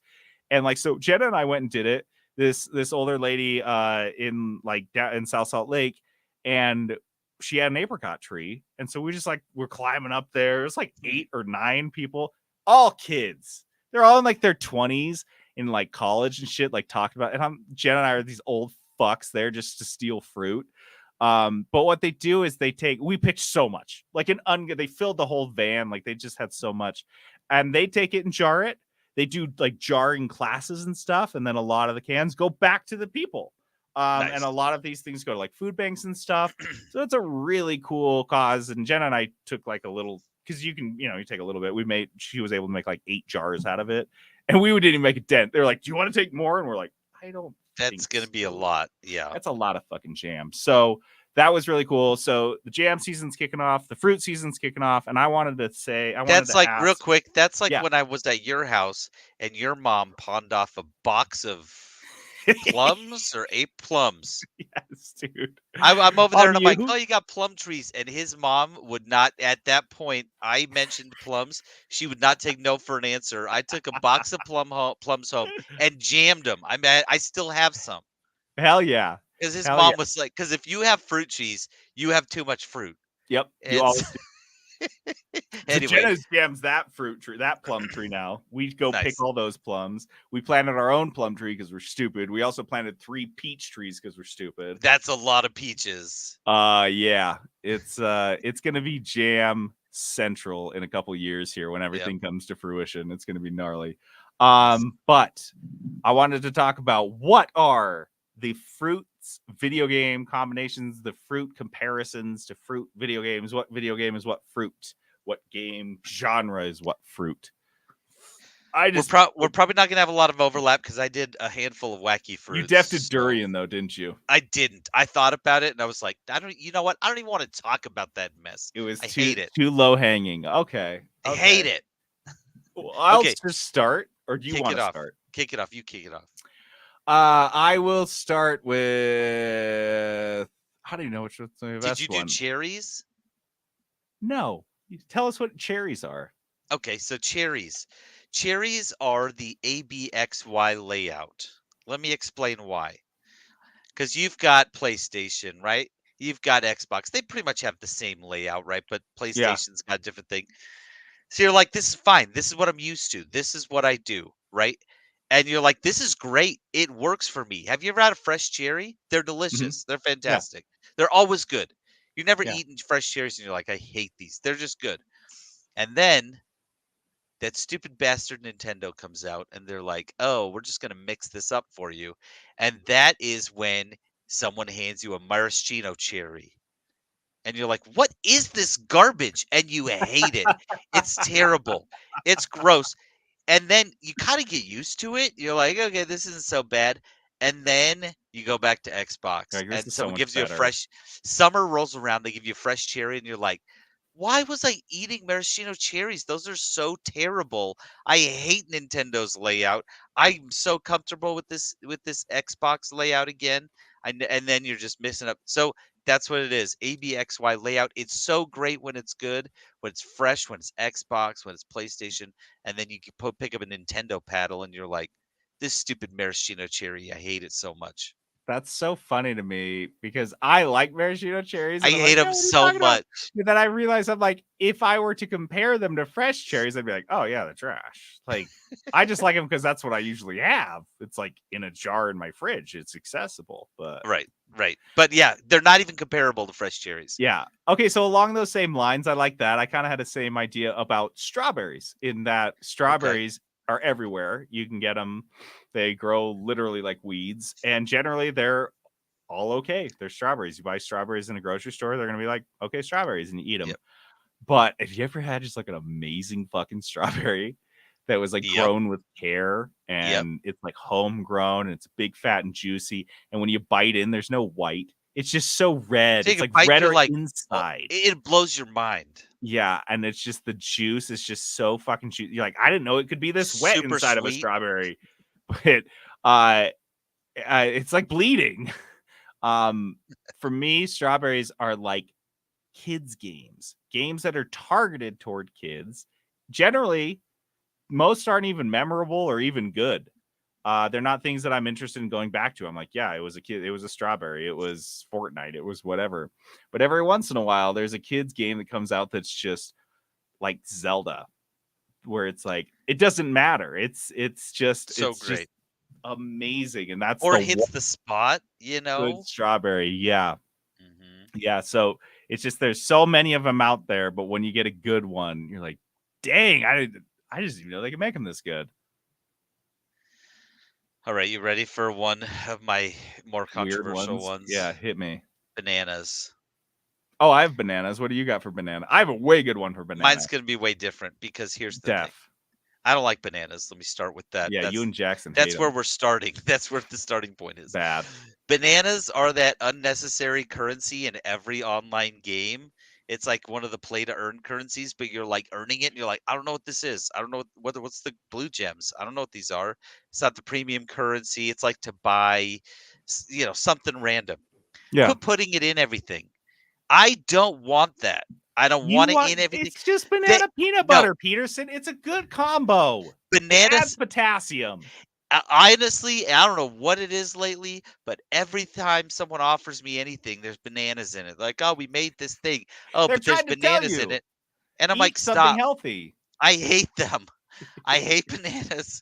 They're mushy and gross. I don't know what to do with it. I just get it, and I'm like, it's mushy when you get it. It's just like Can I it turns. posit a random question here? And I'm not trying to Yeah. change your mind. Yes, yes, 'cause yes. Go. I know banana people are like this, but have you ever gotten a really green banana? And I mean green as fuck, where it's like snaps. No. Because I buy my bananas green as shit because I'm like you. I don't like them gushy. And I get them and they're not too sweet. They're tart as hell. Oh, I know what And- the texture. I know what they are like. yeah, I love green bananas and they're healthier. They're way healthier if you eat them green than if you let them sit there. look. Okay. You know what's funny though? Yeah, After I was sick, this last time I was sick, I had the stomach Mm-hmm. bug. The only thing I wanted to eat was a banana. And here's Your body why. was telling Bananas, you. they're Did you eat easy. it? Yeah, I did. I Good boy. can eat a banana. That's the thing. It's Okay, not like Jackson I eat it and I'm like, cannot eat a "Bleh." banana. I'm like Yeah. not vomiting. I just Okay. don't like it. But they're so easy on the stomach. If I've been sick, I'm like, I'll eat a banana. But Yep. anyways, they're that currency in games that are just like, why is this here? Why is it always here? It's always here. I don't want it. Get it out. So for me, bananas, it's kind of this thing, and I feel like I've mentioned it on the podcast a couple times. Probably should mention it to my therapist, honestly. But the idea that I just honestly go to my head every once in a while and like I see something like a good or a service, and I'm like, this is going to be so hard to explain when society collapses. I mean, it's such a stupid thought for me to have the idea that I would be one of the survivors out there telling trash can stories around the fire to the mutant children that I'm like trying to preserve their way of life. But for me, bananas are up there. Like, I think I mentioned this with desert drinks and exotics when like, I think it'll be easy to tell the mutant kids about like Doritos because they'll find the wrappers and be like, what is this from? And I'll be like, Yeah. oh, there was like a plant that made these out of corn. But when I explain desert drinks and exotics, they're going to be like, what? I'm like, yeah, a plane would fly across the ocean with one little bag of snacks just for me to eat, just for that. And for me, that bananas is in that category. The kids are never going to see a banana. They'll never the concept of a banana will be so foreign to them. If they see a picture of one, they'll be like, what is that? I'm like, oh boy. Okay. Because for me, bananas they're a tropical fruit. It is a tropical fruit that you could get at the end of the road gas station in Wyoming for 50 cents, and it'd be fresh. And you're like, what the fuck? And they're just everywhere. Like you said, they're everywhere. It is a tropical fruit. I don't get it. It's just everywhere. I know it travels well, so this is easy. But this is just such a sign of just where we're at as a species and our dominion over this planet. And it's just this mind-blowingly incredible thing that we have access to anywhere at any time. And I think if any of us just stopped to think about it, it would just blow our minds. For me, that's Steam. Steam, even explaining to people, I mean, hell, when they were using Steam 15 years ago when it came out, what it would be now.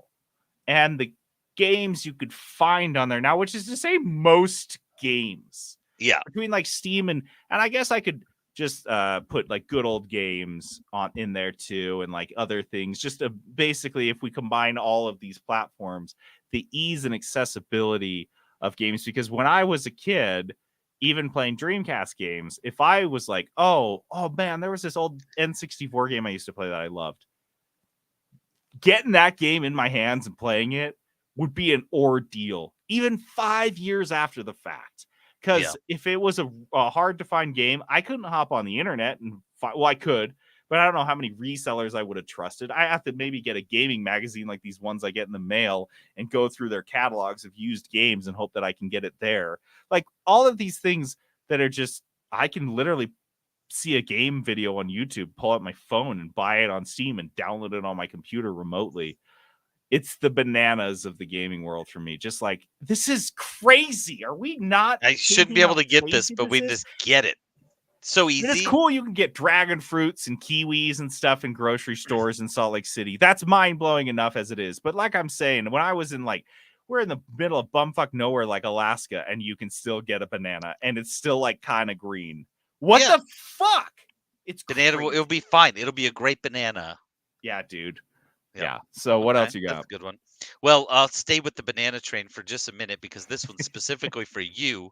Those blue Java bananas. I can't wait. JD is growing a blue Java banana tree, but here's the thing: I've read about them, I've seen them.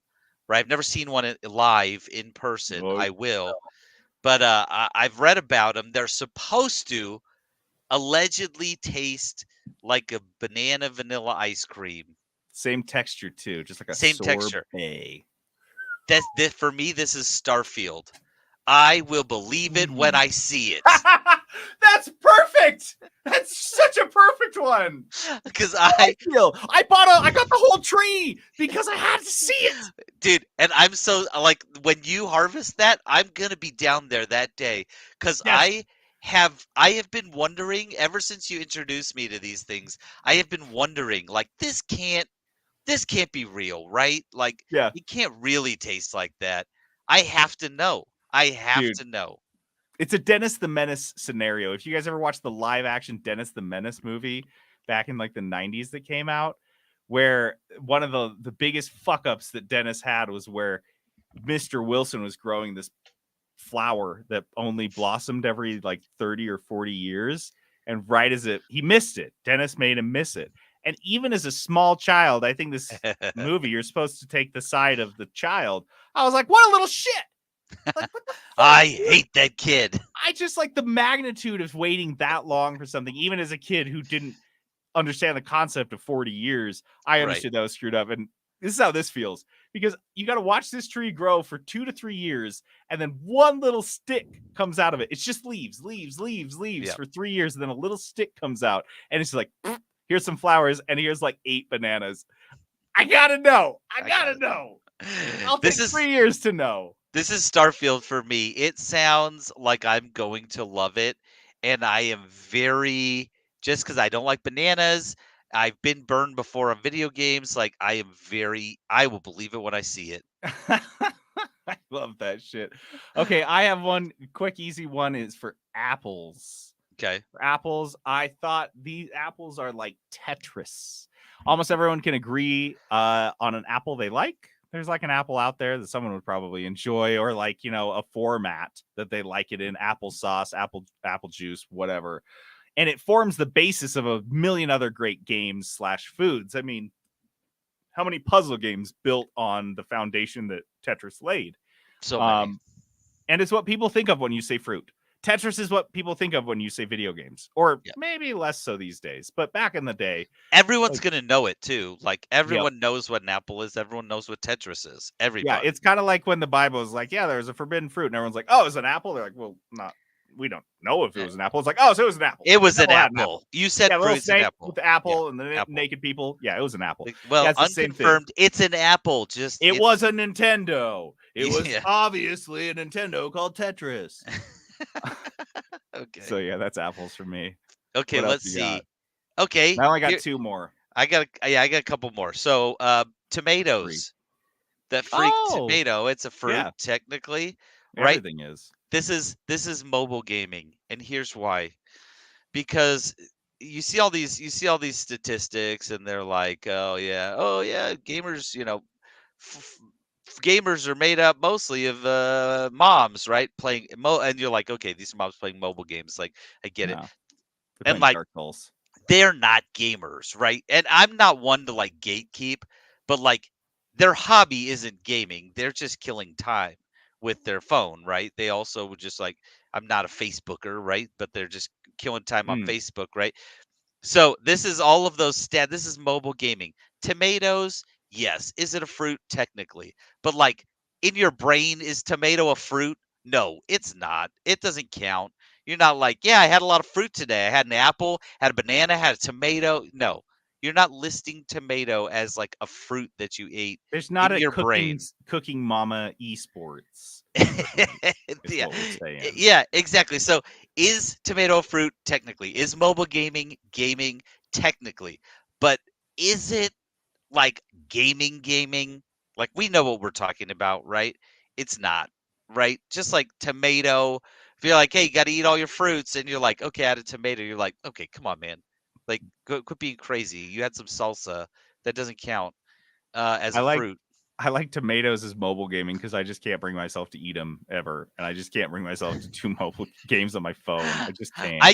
I can choke down a tomato if I have to. I like them in stuff periodically, but yeah, if someone's like, "Hey, here's a tomato, slice of tomato, eat it," I'm like, I don't want that.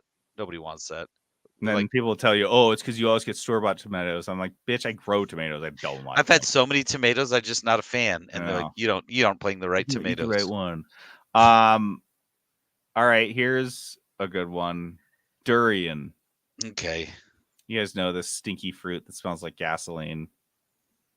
I see a lot of online debate about durian too, which is pretty funny. So, what do you got? I got porn games. One simple reason, which is, who is enjoying these things? I know clearly people are out there enjoying them. Asian guys. These goddamn fruits. It's Asian guys. I don't know who likes durian. It's the same demo. Southeast Asian people like durian. Sit down and scoop it out, and you play. Why do I need to make up a fake name when I can just pull up Steam and go to the store page and pull up let's see what is trending now, and it's gonna be what's like trending now on the new and noteworthy Busty Vampires 3 or something like that. Like, it's gonna be Universe Income 2. See, what the fuck? Who? That's number 1. Universe Income 2. I hate that. I don't like that. I don't want anything income, if I'm being honest. Not the whole universe, certainly. Yeah, durian is the worst. It is, and who's way into it? There are people who are way into it, though. That's the thing. I know people who are obsessed with it, and I guess same with porn games. Like, there are people. There's a market, I guess. Not me. It's not my what thing. Else you got? Okay, I got. Okay, this is a real personal one. Passion fruit. Because passion fruit is my number 1 favorite fruit flavor. If I see passion fruit anything, I'm probably going to get it. This is roguelikes for me. if there's a roguelike tag on a game, I'm like automatically interested. And same with passion fruit. If I see passion fruit, if they're like, In. "Oh, this has I'm like, I guess I'm into it. In. Like I want that." So good. And that's passion fruit's roguelike for me. I have it. I'll do another quick one because I got 2 more. Oh, I have a couple Pineapple. more too. Okay. Pineapple. Did you do pineapple? No. Okay. Pineapple are survival elements in games. Because sometimes they're great. Like you play like a Valheim, right? And like this Yeah. makes sense. Like, yeah, I should eat. I should be collecting this. Sometimes though, you add it to something stupid nonsense like a pizza or Hawaiian haystacks, which it just doesn't work. And you're like, why is this in here? Like when I was playing DayZ and I went back into it and they had added like, oh, you got to stay warm now and you got to build a fire to stay warm and then you got to like drink water. And I was like, that you ruined the game. Pineapple. You Pineapple. it. Sometimes it just look, it doesn't belong in everything. Okay, survival elements don't belong in so many games. Just it's so great when it works, right? I'm not a pineapple hater. I just Yeah. don't like it when it's with like cheese and tomato sauce. There's and a lot of like, acid, you guys. yeah, a lot. anyway, so that's pineapple. What do you For got? my kiwi is kind of like your passion fruit. Mhm. For me, kiwi is a good monster battler. It comes along really rarely, mostly because I don't seek it out. I'm never looking for kiwi. I don't like see a kiwi in the grocery store. I'm like, I want to slice that up and I don't know, put salt on it. What do you do? How do you do up a kiwi? That's Just the get a thing. spoon and start eating it. Yeah, I don't know, but like if I see it on a fruit tray, if I see it like on a breakfast, like I get breakfast and there's like a kiwi on the Yeah. side, I'm like, yeah, fuck yeah. I'm like really stoked about it. That's a good monster battler for me. Like Koromon. Koromon's been on my wish list for, I don't know, like a year or so. Like looking at a kiwi in the store, I'm like, yeah, I do like kiwi. But it wasn't until Dice of Destiny forced me to slice it open and like put it on a plate, and I was like, oh my god, it's so good. Same thing with Monster. What was that other? It was Monster Hunter. No, not Monster Hunter. It was Monster. Dang it! I can like picture it. I can picture it too. Isn't that funny? Yeah, I know exactly what you're talking about, though. Sanctuary. Monster Sanctuary. Monster that's the one. Sanctuary, which was the Metroidvania monster battler that I played. Came out of nowhere. Didn't seek it out, and I still don't seek them out. I search for survival games. I seek out a lot of games, but monster battlers aren't, because I know they're a time sink. And generally, I'm not huge into it. But yeah, kiwi. That's a monster battler for me. I got one. Do it. Well, okay. One very quick one for me. Grape is Age of Empires, because I like grapes. I will eat grapes. I will enjoy grapes. Everything else is just grape flavored though. Every other Age of Empires game or RTS I've ever played since Age of Empires has just felt like it's grape flavored. It's not even the same flavor. It's like you're calling it that, but it's not. You're like not enough, and it's just not. It's never. They're never going to be. You guys change it so dramatically. I don't want to try it. It's just flavored. And then my last one is a fruit smoothie, which is Fortnite, because it's just a random mess of fucking everything blended together. What do you want to try? We'll put it in there. Multiplayer, battle royale, well, whatever you want. Shooter. I like it when you play it. Yeah, it's just everything, and it's all blended. JD, together. they have. It's literally that, because they have any game mode too. Like, yep. And think of any game you've played. Fortnite has made survival. Made like a special game of that. Every single one. So it's a fruit smoothie. It's got everything in it. My last one is super obscure, but I know I've talked to you about it. I don't know if I've talked about it on the show before. Probably have. Was Miracle Fruit. Oh yeah, it's the one that makes teeny little sweet. berry. You eat it and it makes everything sweet. Everything. You tried this. Yeah, I've eaten one. It is. Yeah. It is an unreal experience. If you ever have the chance, do it. Because they really do make everything taste sweet. Miracle Fruit for gaming is incredible writing. You can have the crappiest piece of garbage game, and great writing will make it palatable. Mm-hmm. It might not make it fantastic, but it'll make it palatable. And that's what Miracle Fruit does. It makes anything palatable. I had one in Malaysia. The guy handed me a whole key lime. It's like the little teeny limes. Told me to eat the whole thing, rind and all. Just tasted like the sweetest lime candy I've ever had in my life. My sister, who the Miracle Fruit did not kick in yet, she was like, how are you eating this? Spits it out, because it just tasted like citrus rind, right? Yeah. And I'm over here like chomping away like this is amazing, right? Good writing in a game can make it better. It always Yeah. makes it better, and it can make a bad game palatable. So I there like you go. that. That's really clever. Okay. Well, that's it. That's Foodio Games. I hope you're hungry for a healthy snack now. Pass it on to others, so that they too may be enlightened. Be Kind Rewind is our segment when we reminisce about the games of yore that we played that turned us into the gamers that we are today. Because Peterson is remote, he's in Colorado, and he took his Steam Deck to play his Dice of Destiny game. Yes, sir. Wanted to do Be Kind Rewind gaming on the go. I just have two quick questions, yeah, two quick stories. I've got a couple. I'm gonna keep them pretty short. Yeah, same so- here. Okay, go ahead. I'll go first. The first thing that jumped to my mind, stupid story, but when I thought of this, it jumped out immediately, so I threw it on here. Here in Utah, you can't get fireworks, you cannot get a lot of good cheap booze, and you cannot get kegs of beer in the state. So everyone drives to Wyoming. The closest city is Evanston, Wyoming, to Salt Lake. It's a 90-minute drive. Lotto You drive up. tickets. Yep. Oh yeah, lotto tickets. Yeah, anything good, and then you go that way, or you go west if you want to gamble at a table in Wendover. So, my next door neighbors were going up one summer to buy fireworks, and as I don't remember which way they went, but I remember they described it as going, quote, the long way. So they took that because cops at the time were tagging people that were going up and coming back down immediately. Oh my gosh. And then they'd pull you over and whatever, check your shit. So they went the long way so we didn't get caught because we were buying a shit ton of fireworks. And so I was like, oh, we're going to be on a long drive. I'm going to bring my Game Boy.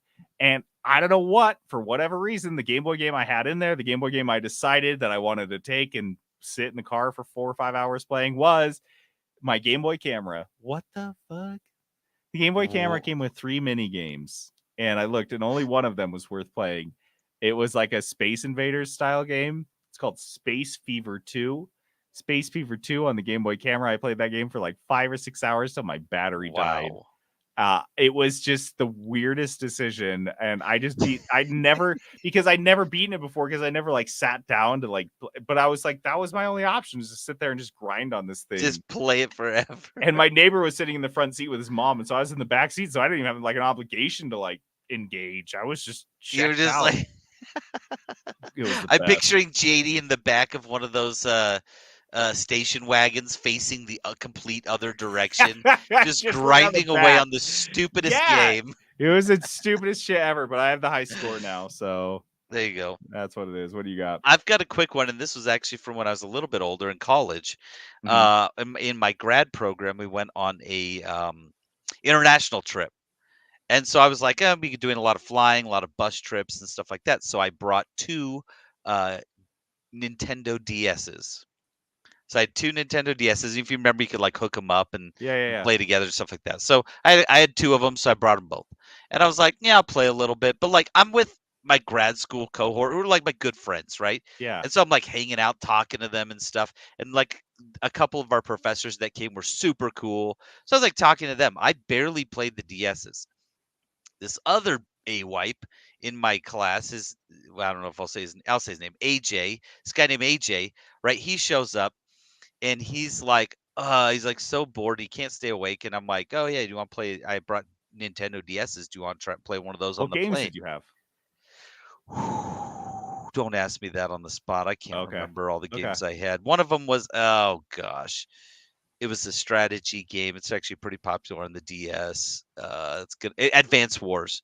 Okay. Advance Wars games. I had like a Mario game. I think I had like 5 or 6 games. I had a Final Fantasy like 1, 2, and 3 type of thing. So AJ, I give one of these to AJ. I'm like, dude, yeah, go ahead and play it. Like whatever. I have 2 of them. No big deal. This guy. Okay, I had to actually at one point. This is gaming gone wrong, by the way. This is a bad story. I had a feeling, yeah. Because that's all he wanted to do. Okay, we are like in Israel, right? I've never been to Israel. Incredible. Then everything looks different. So like a toddler. He's like a kid. And he is so we're on this bus trip, and I'm just like can't stop looking out the window. So I'm like, dude, this place is crazy. Like this is so cool. Like these little towns with like then they've got the minarets and stuff like that, and like you're seeing like shepherds out there, like with sheep and stuff on these rocky hillsides. And you're like, dude, this is so cool. Never Just seen jamming anything on like this. Mario. This AJ did not look up once. He was playing the DS the whole time. And I am so opposed to that. I'm like, dude, you've never been here before. You're probably never coming back. Like, you have to experience this. So when we get to the hotel, I was like, hey, buddy, I'm going to take this back. And I don't think I'm not going to let you play it anymore because you really need to be like, you're in Israel. And Yeah, you've you need to never, be present, buddy. he'd never even been out of the country before. And I was like, dude, Oh. you got this is the coolest place I've ever been, and like you have to. So I think he was really bummed out by that. He was having a hard time because again he'd never really left, and he has like Yeah. a wife and one kid, and he was so sad all the time that he was like Yeah. away from his wife, Took and I away was his like, binky. dude, I forgot to call my family for the last 3 days. Like I'm having such a Yeah. great time. Anyway, so that is gaming on the go gone wrong. If you bring a gaming thing with you, which is totally fine, play it on the airplane, play it on whatever. But when you're there, if you're in a foreign country somewhere cool, guys, put the games down. Oh man, you're gonna judge me for this next one then. That's so funny. I hope I wasn't that bad. But when I studied abroad in Spain, in northern Spain, I had two things that I did because I brought a bunch of books and I read them all in the first couple days. And I was like, well, would you bring like Curious George? What is I'm a fast reader, dude. Well, it's a long flight. It's a long time on a bus from Barcelona to all the way up, or from Madrid all the way up. And Yeah. so yeah, I was just chilling, reading a lot, and so I went through all my books, and I was like, well, shit. And I brought some games too. I brought a Game Boy Advance and Pokemon Crystal. That was it. And oh yeah, and Pokemon Fire Red, but I'd already played that, so I was like, I don't need it. And I was like, that was a backup. Like it was obviously not a plan. And by the way, not only was there flights, but the attitude in northern Spain is a bit more relaxed. You spend a lot of time sitting around. There's a lot of stuff to do, but for the most part, you go do it and then you just chill. And so, yeah, I spent a lot of time chilling, and that was I out of nowhere just ended up playing Pokemon Crystal. This is like 2008. So like 10 plus years after it came out. Yeah, this game wasn't like brand new. And dude, it was just I just always had it on me. I wasn't always playing it like AJ, but I always had it. And then the other one that I always had, which was so dumb. But so I'm telling you, there's so much downtime. Was I had a crappy prepaid cell phone that like people could call me Yeah. And there was a really good version of Bejeweled on that thing. Oh And man. so chilling like in between classes or whatever. We go get coffee. We go get coffee and sit in the coffee shop for 3 hours. What am I doing? I'm playing Bejeweled on my phone. Of course I'm playing Bejeweled on my phone. Okay, so I'm judging you a little bit, but I do give figured. you a little bit of a pass because you were there for a while. You weren't there for Yeah, that was like months. 1 week. Yeah, that right? Oh, you guys were there that quick? Yeah, it was 1 week, and so I was like, dude, There's no, I would not have played. I didn't bust that game out until like easily week 3 or 4. until when it you was were like, we were in the you'd see- routine of like, let's go to the park and play football, or not football, soccer, until we're like, and then let's just lean against a tree and chill. Yep. So yeah, I read a lot of fucking books. You read a lot of Curious George. Reread it. Okay, my last one. This was actually I haven't thought about this for a long time. So this was I was older, right? I was already married, but my brother was getting married in Arizona, and so a bunch of my family's going down there to the wedding, and one of my aunts was going down with a bunch of my cousins who I'm like really close to. So I rode in the back of their car. She got like a big SUV. They hooked up the Xbox because they, has got like the screen that comes down to watch movies, like the DVD player. Well, they hooked up the Xbox to the screen in the car. Yes. And we played Yes. Guitar Hero in the back seat. That is Dude. a non-distracting thing at all Dude, to drive to. We're just going through, and like it's just songs, right? So his mom's like just driving, and we're just in the back seat with the Guitar Hero guitars on that little screen, just like jamming away for the whole When was drive. this? This was like 2007, 2008. So You were- fun. Oh Yeah, my dude, I was married. I had a kid. Yeah, I I was had a just kid gonna at this say, point. like you mentioned, I just heard, like you were in Yeah, the back seat, someone's mom, and I was like, wait a sec. My Did I get the aunt, date right? yeah, my aunt was driving, and I was in. So like my wife and son were in a different car because they went. Actually, they flew. So they flew because my son was really little because it was like Yeah. a pretty long drive, and so we were like. I was like, I'm not gonna fly. I'm just gonna ride with my cousin. I'll go with my aunt and my cousins. We sat there playing Guitar Hero in the back seat for so long, and it How long? was Hours? like probably 4 to 5 hours because That is honestly a dope. we'd way pass to the do a road guitar trip, around. I think It was so fun, I dude. would It love was that shit. so fun because it was an SUV, so there was like probably 4 or 5 of us in the back of the car. And yeah, we just passed the guitar around, be like, "Hey, your turn." And we just go and jam is like super fun. One of my cousins was real good, so he put it on hard mode. Like so fun, so fun. Dang. Gaming on the go, but hooking up the Xbox to the car. I don't even know if I could do that now. I don't even know how to do that. Have a DVD player in my minivan. I don't know if I'd be able to hook the Xbox up, but it was awesome. It was Oh my awesome. God. I love that. Okay, well, let's move on. Dice of Destiny. All right, Dice of Destiny is this fun little segment we do at the end of every episode. We roll a 6-sided dice to see who will be responsible for rolling the Dice of Destiny itself, a 20-sided die with 20 different game genres assigned to it. That person then rolls another 6-sided dice to see what budget they have, and then they go find a game in that price genre and pick it, play it, review it. Peterson rolled a horror game, his favorite genre, on dice, and he picked a game called Choo Choo Charles, which he's been playing on the Steam Deck. So Melting. I did it. things. I did it, JD. I did it. We've been playing Choo Choo Charles. We've been talking about this game for a while. It was on our radar. Came out. I'm so happy. The reviews were not great when it came out. They got better. And so I was like, this is the time. I rolled it. It's a horror game. I got to do it. It plays. It's verified on the Steam Deck, so it plays well. Mhm. So Choo Choo Charles. I will start off. I have not beaten it. I think I'm pretty close because it's not a long game at all. But I haven't beaten it for what JD alluded to. It cooks. My Steam Deck is on fire while I'm playing this game, which is pretty funny. It's just very indie, right? Very indie game, just like they are don't not care. optimizing them. They don't care. No, it's so Not their this thing job. is like pumping out flames from the top of my Steam Deck. It's very hot. So I'm only playing it for like an hour at a time when I play. Okay, so Choo Choo Charles is a horror survival game. You start off, you go right into it. You head to an island, and they're like, "Oh, you're the monster hunter. We're so glad to have you, because we've got something for you. There's this monster here we call him Charles, and he's a spider train. And usually he's fine, but lately he's been real aggravated. So we're all kind of scared. We want to get out of here, but if you can capture him, that'd be great. So I guess you're there to capture Charles. Charles Spider is a train. train with spider legs and a very spooky face on the front, like Thomas the Tank Naturally. Engine face, Thomas but like Spook Engine. with crazy teeth. And you're on this little island, and they're like, "Here, we'll get you started." And you have just a one engine train. It's just one engine, right?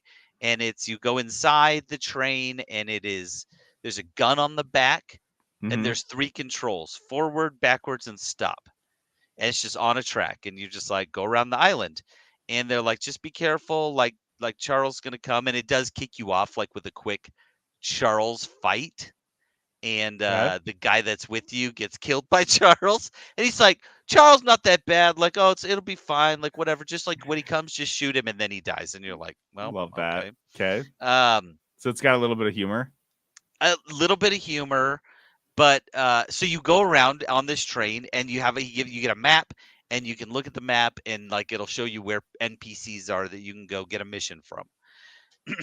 It's billed as a survival game, and there are no survival aspects to this because the train you can like, I'd say customize in the loosest sense of the word. You can find paint colors to change the color of it. You can change the gun out. There's a couple different gun options. And then what you do though is you're going around the island finding scrap. All these little missions you're doing, they're paying you in scrap, and scrap is used to upgrade your gun, your defense, or your speed. That's it. There's just those three things, and you can heal your train with it. So Charles will come and attack, and he does damage to your train. You got to heal it. When you die, if you have a scrap, you come back, and so you always got to keep a scrap, just at least one. You come back. So you drive the train around. You hop off the train and go talk to somebody. You can run around, explore a little bit, and you got to be careful though, because Charles is out there. And so I was like, when I'm playing, I'm like, how does this work? Is it like on a timer? Is it on like location based? Right. And so one time I'm driving the train, and you can hear him coming. You start hearing like train horn, and you're like, that's not me. I'm not honking the horn, and there's no other trains out here besides Charles. So right. But Charles runs around, not on the track. And so one time I kind of hear it, and I'm like, so I stop the train and I look, and Charles is running parallel to me off in the distance. And I'm like, oh, he's going to meet up with me on the track because it kind of curves around. So I keep going. He didn't. Like, I think he just runs around the island. And like, he's if you run in a into him, location. Yeah, if you run into him, it's just like, there it goes. Yeah. So I could see him in the distance running around the island. So I just stopped and I was like, don't move, don't move, don't move. So, I mean, that's pretty fun. It is a horror game. I would say it's not very scary. All right. Like, even when Charles comes, you're not like, oh, no. You're just like, okay, here we go. I'm going to fight Charles now. Because all you have to do is like hit go on the train and then hop on the back and shoot him. How do you make that scary? He's pretty tough to beat, which is pretty good, I think. Because he's not like, you're not like OP, especially at the beginning. He was like killing me every time I fight him. And then I just spawn back on the train. Like, it's pretty forgiving, which is nice, I would say, for this. Because there is, like I said, then you go and talk to NPCs. One aspect of the game, so I mean, that's pretty fun. That's pretty fun. I do like to collect stuff, so I was kind of bummed that like the only thing you're really collecting is scrap. There's like a couple other things you can find, like different guns or like different paint cans, but it's not like exciting to find it. You're like, oh, okay, there's another gun, cool. And so like, and when it's a first person game, but you don't have anything in your hand. You don't have like an inventory when you're running around. And because then they're like, okay, well, now you got to go do this mission, and there's these guards guarding this egg you need to go get. And so you're like, okay, I'll go get the egg. And then it turns into a stealth game because you don't have a weapon. You can't fight the guards. No. So you have to sneak around. And if they see you, they will chase you for so long. I got to run back to the train and start going. And they're still like, hey, get back here, shooting at you. And worst guards ever. So I don't like stealth games, and it did turn into like a stealth game. So my biggest complaint is like the stealth aspect of it. Like I'd like to go in and like have a weapon or something like that and like fight my way in. That would be kind of fun, and I don't feel like it would be that hard because they've already got most of the nuts and bolts of the game there, right? There's shooting in it, there's running around, there's the guards are shooting you, so it's like they've got that. The story is fine. It's just wacky because it's like this monster train, and everyone's like, "Yeah, it's just here. That's Charles." That's his life. So this game is pretty fun. That's the thing. It is kind of fun to run around, and like the missions are so easy. That's why it is a short game. So you go find an NPC, you do the mission, and it takes you 3 minutes maybe. Right. Like they're I think very this game fast. has no depth at all. Just like a really cool concept, and they built nothing on it. That's it. That's exactly very shallow. The game is very shallow, very simple. Ugh. There is no depth, so that's the biggest complaint. Because it just feels like it could be better when you're playing it. Yeah. And again, it's not like I'm not enjoying it. I'm not like playing it like this sucks. I'm just like, this could be so much better than it is. So I bought it for $20. Would I recommend this game? I'm gonna say no. $20. Yeah, How many hours you put in it? Like 3 or 4? I've put like 3 or 4 into it, Oh and Christ! Did you say you see the end already? it's short. It's what short. What was this guy thinking? This is a missed opportunity. You're 100% right. It is a missed opportunity because this game could be just fantastic little gem. But Mhm. right now it's like you said, it's shallow. There's so many things that I wish were better on it, or like just more involved, more interesting. I mean, it's fun and funny, but it's the fun is very repetitive. Sneak and go get this thing, hop on the train, shoot Charles while he chases you. The combat's not complex at all because you don't control the train. You just like hit go and you just go and then shoot him as he's running behind you. If you had a whiteboard and like you and I could like brainstorm with some other people, do you think we could come up with like a way to make this actually like fun? Or do you think it just in its nature? In this 30 idea minutes, of- we could make this game. We could come up with better like ways to make this that game makes fun. me sad. I was wondering if it's just kind of a non-starter of an idea, but it just sounds like it just It big just bullshit. flops kind of. And like again, it's not bad, yeah. but it just kind of flops a little bit. And so I'm not going to recommend Choo Choo Charles. Right. Do I regret buying it, playing it? No, because I had to, right? 'Cause You we were had like, to do it. One of us we had to gotta bite the do bullet on this. Yeah, I'm And glad so- you did it though. And 'cause that so would have been really sad. yeah, I don't hate it, but I'm also like, whatever. Choo Choo Charles, like Bummer. whatever. Could have been so much more. So Okay, with well that let's being get a said, good one. Let's roll. Let's get a good one. What do you want? 1, 2, 3? Yes, sir. It's a 1. Okay, Man, you're let's do getting it this. a lot. Let's do this. Okay, I'm ready. Which one of these you want? Black. Rolling for the genre. 16. No, it's oh, not. so close. Almost 19. 16 is a JRPG Oh, that's great. Dude, That's I fun. have some JRPGs on your wish. locked and list. loaded. No, like I've already Nice. purchased them. Oh, They're you just got them hanging out. ready. Hell Yeah. yeah. Okay, well let's see how much they can cost. Dude, I'm in for a good JRPG. 50 bucks. Well, 50 bucks. So any JRPG ever. it's $50 JRPG is like Final Fantasy and that's it. Yep. So You can buy man, you any rolled of that's them. another $50. That's so funny. Dude, that's a good Steam Deck game though, right there. Oh, baby, JRPGs yeah. are so great on the deck. That's a good call. Cool. Well, next week Peterson will have a game, a JRPG picked out for us, and then maybe give you a couple of weeks to beat it if you need them, because Yeah, sometimes they get long. That's true. It is. I do have a busy week next week, but we should be all right. Yep. We should be all right.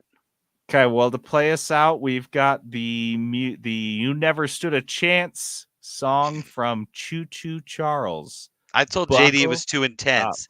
He said it was fine, so we'll I see how live this life goes. at this level of intensity. This is what my brain feels like, guys, all the time. That's not great. I go to sleep and this is how it plays before I go to before You the need lights to go address out. this with your therapist as well. We've made a couple notes for you today. Yeah, no, this has been a really productive session for me. All right, guys, I'm JD logging off. And this is Peterson going AFK. All right, let me end this.